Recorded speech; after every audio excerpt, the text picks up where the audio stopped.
Hi ನಮಸ್ತೆ ಎಲ್ಲರಿಗೂ welcome back to my YouTube channel. 3 ದಿವಸದ ಟ್ರಾವೆಲಿಂಗ್ ಮಾಡ್ತಾಯಿದ್ದೀವಿ. ಎಲ್ಲಿ ಅಂತ ಹೇಳ್ತೀನಿ. ಹೋಗ್ತಾಯಿದ್ದೀವಿ. ನಮಗೆ ಪಿಕಪ್ ಪಾಯಿಂಟು ಸ್ವಲ್ಪ ಬೇರೆ ಕಡೆ ಇರೋದ್ರಿಂದ ನಾವು ಹೋಗ್ತಾಯಿದ್ದೀವಿ. ನೋಡಿ ಇಲ್ಲಿ ಬಂದಿದ್ದೀವಿ. ಇದು ಏನಂದರೆ ಇದು ನಮ್ಮ ರೇಖಮ್ಮ, ನಮ್ಮ ಫ್ರೆಂಡು, ಅವ್ರ ರಿಲೇಷನ್ ಮನೆ. ಇಲ್ಲಿಂದನೇ ಪಿಕಪ್ ಪಾಯಿಂಟ್ ಇದ್ದಿದ್ದು. ಹಾಗಾಗಿ ನಾವು ಬಸ್ಸಿನ ಸ್ವಲ್ಪ ಲೇಟ್ ಆಗುತ್ತೆ ಅಂದರು. ಇವ್ರ ಮನೇಲೇ 1-2 ಅವರ್ ಇದ್ದು.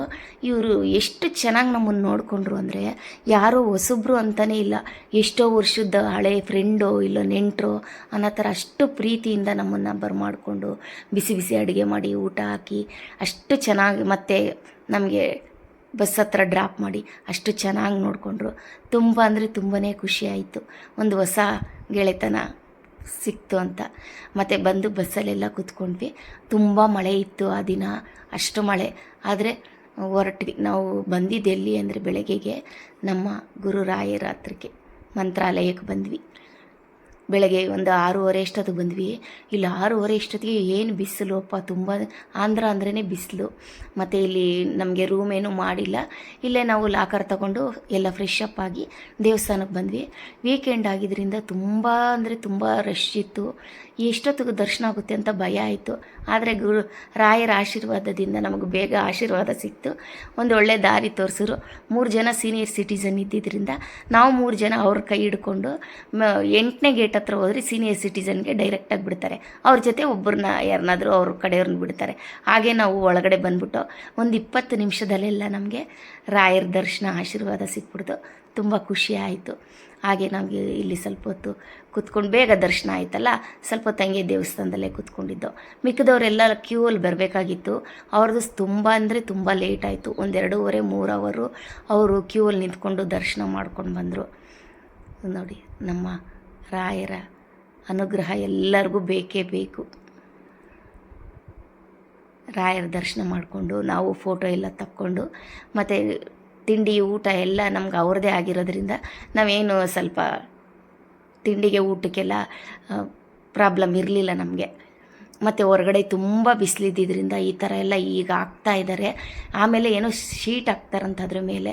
ತಕ್ಷಣಕ್ಕೆ ಇಷ್ಟಾದರೂ ಮಾಡಿದಾರ, ತುಂಬ ಖುಷಿ ಆಯಿತು. ಮತ್ತು ನಾವು ಬಂದಿದ್ದು ಮಂತ್ರಾಲಯದಿಂದ ಒಂದು ಅರ್ಧ ದಾರಿ ನಾವು ಶ್ರೀಶೈಲಗೆ ಹೋಗ್ತಾ ಇದ್ದೀವಿ. ಅರ್ಧ ದಾರಿಲಿ ನಿಲ್ಲಿಸಿ ನಮಗೆ ಊಟ ಕೊಟ್ಟರು. ನೇಚರ್ ಅಂತೂ ತುಂಬ ಚೆನ್ನಾಗಿದೆ. ಸುತ್ತಲೂ ಬೆಟ್ಟ, ಮಧ್ಯದಲ್ಲಿ ಇದು ರೋಡ್ ಇರೋದು. ಇನ್ನು ಶ್ರೀಶೈಲ ಬರೋವರೆಗೂ ಅದೇ ಥರ ಇರುತ್ತೆ. ತುಂಬ ಚೆನ್ನಾಗಿತ್ತು. ಮತ್ತು ಊಟ ಎಲ್ಲ ಆದಮೇಲೆ ಸ್ವಲ್ಪ ಎನರ್ಜಿ ಇರುತ್ತಲ್ಲ, ಹಾಗಾಗಿ ಎಲ್ಲರೂ ಸ್ಟೆಪ್ ಹಾಕ್ತಾಯಿದ್ದಾರೆ. ಡ್ಯಾನ್ಸ್ ಪ್ರೋಗ್ರಾಮು ಶುರುವಾಗಿದೆ ಬಸ್ಸಲ್ಲಿ. ಎಲ್ಲ ಎಂಜಾಯ್ ಮಾಡಿದ್ರು ಚೆನ್ನಾಗಿ. ಮತ್ತು ಸಂಜೆ ಬಂದಿದ್ದು ನಾವು ಶ್ರೀಶೈಲಕ್ಕೆ ಬರೋಷ್ಟೊತ್ತಿಗೆ ನಮಗೆ 9 ಗಂಟೆ ಆಯಿತು. ಈ ಥರ ಒಂದು ದೊಡ್ಡ ಹಾಲ್ ಮಾಡಿದರು. ತುಂಬ ನೀಟಾಗಿ ಚೆನ್ನಾಗಿತ್ತು. ಇಲ್ಲೇ ಎಲ್ಲ ಫ್ರೆಶ್ ಅಪ್ ಆಗಿ ನಾವು ಬೆಳಗ್ಗೆ 2 ಗಂಟೆಗೆ ಎದ್ದು 5:30 ಆಯಿತು ನಾವು ಎಲ್ಲರೂ ರೆಡಿ ಆಗೋಷ್ಟೊತ್ತಿಗೆ. ಬಂದು ಒಳಗಡೆ ಎಲ್ಲ ದೇವರ ಒಳಗಡೆ ಎಲ್ಲ ಫೋನಲ್ಲೂ ಇಲ್ಲ.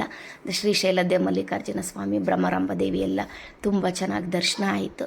ಒಂದು ಅರ್ಧ ಗಂಟೆಗೆ ಬೇಗನೆ ದರ್ಶನ ಆಯಿತು. ದರ್ಶನ ಮುಗಿಸ್ಕೊಂಡು ಇಲ್ಲಿನೂ ತುಂಬ ಸೈಡ್ ಸೀನ್ಸ್ ಇದೆ. ಸಾಕ್ಷಿ ಗಣಪತಿ, ಹೇಮರೆಡ್ಡಿ ಮಲ್ಲಮ್ಮ ದೇವಸ್ಥಾನ, ಲಲಿತಾ ದೇವಿ ಶಕ್ತಿಪೀಠ, ಇದೆಲ್ಲ ನೋಡಿಕೊಂಡು 1-2 ಅವರ್ ಆಗುತ್ತೆ. ಒಂದು 150 ರೂಪಾಯಿ ಒಬ್ಬರಿಗೆ, 150 ರೂಪಾಯಿ ಒಬ್ರಿಗೆ ಕೊಟ್ಟರೆ ಎಲ್ಲ ಸೈಡ್ ಸೀನ್ ನೋಡ್ಕೊಬರ್ತಾರೆ. ಹಾಗೆ ಇಲ್ಲಿ ಅಂತರ್ಗಂಗೆ ಹತ್ರ ಬಂದು ರೂಪ್ವೇ ಇದೊಂದು ಎಕ್ಸ್ಪೀರಿಯೆನ್ಸ್ ಮಾಡೋಣ ಅಂತ ಹೇಳ್ಬಿಟ್ಟೆ ಬಂದು. ಒಬ್ಬರಿಗೆ 100 ರೂಪೀಸ್ ಕೊಟ್ಟರೆ ಅಪ್ ಆ್ಯಂಡ್ ಡೌನು. ಇದಕ್ಕೂ ಸ್ವಲ್ಪ ಕ್ಯೂ ಜಾಸ್ತಿನೇ ಇತ್ತು. ನೋಡಿ, ಹೋಗೋವಾಗ ನಮಗೆ ಸ್ವಲ್ಪ ಬೇಗನೆ ಹೋದೋ, ಬರೋವಾಗ ತುಂಬ ಅಂದರೆ 1-2 ಅವರ್ ನಮಗೆ ವೆಯ್ಟ್ ಮಾಡಿದ್ದಾಯಿತು. 100 ರೂಪಾಯಿ ಕೊಟ್ಟರೆ ನೋಡಿ ಅಲ್ಲಿ 5 ನಿಮಿಷದ ಸ್ವಲ್ಪ ಒಂದು ಅಪ್ ಆ್ಯಂಡ್ ಡೌನು ಬಿಡ್ತಾರೆ. ಮತ್ತು ವಯಸ್ಸಾಗಿರೋರಿಗೆಲ್ಲ ಒಂಥರ ಖುಷಿ ಇದರಲ್ಲಿ ಎಕ್ಸ್ಪೀರಿಯೆನ್ಸ್ ಮಾಡೋದು. ಯಾಕಂದರೆ ಅವರಿಗೆಲ್ಲ ಬೇರೆ ಕಡೆ ದೊಡ್ಡದ್ರಲ್ಲಿ ಹೋಗೋಕ್ಕಾಗಲ್ಲ. ತುಂಬ ಜನ ವಯಸ್ಸಾಗಿರೋರು ಬಂದರು, ಅವರಿಗೆಲ್ಲ ಖುಷಿ ಆಯಿತು. 2 ಅವರ್ ಲೇಟ್ ಆಯಿತು. ಬಸ್ ಅವರೆಲ್ಲ ಚೆನ್ನಾಗಿ ಬೈಕೊಳ್ತಾ ಇದ್ದರು. ಮತ್ತು ಚೆನ್ನಾಗಿ ಎಂಜಾಯ್ ಮಾಡಿಕೊಂಡು ಹೊರಡ್ತಾ ಇದ್ದೀವಿ. ನಮ್ಮ ಶ್ರೀಶೈಲದ ವೀಡಿಯೋ ಇಲ್ಲಿಗೆ, ಇವತ್ತಿನ ಫಸ್ಟ್ ಡೇ ವೀಡಿಯೋ ಇಲ್ಲಿಗೆ ಎಂಡ್ ಮಾಡ್ತಾ ಇದ್ದೀನಿ. ಇನ್ನು ಯಾರೆಲ್ಲ ನನ್ನ ಚಾನಲ್ ಸಬ್ಸ್ಕ್ರೈಬ್ ಮಾಡ್ಕೊಂಡಿಲ್ಲ, ಸಬ್ಸ್ಕ್ರೈಬ್ ಮಾಡ್ಕೊಳ್ಳಿ. ನಿಮ್ಗೆ ಇಷ್ಟ ಆದರೆ ಒಂದು ಲೈಕ್ ಮಾಡಿ.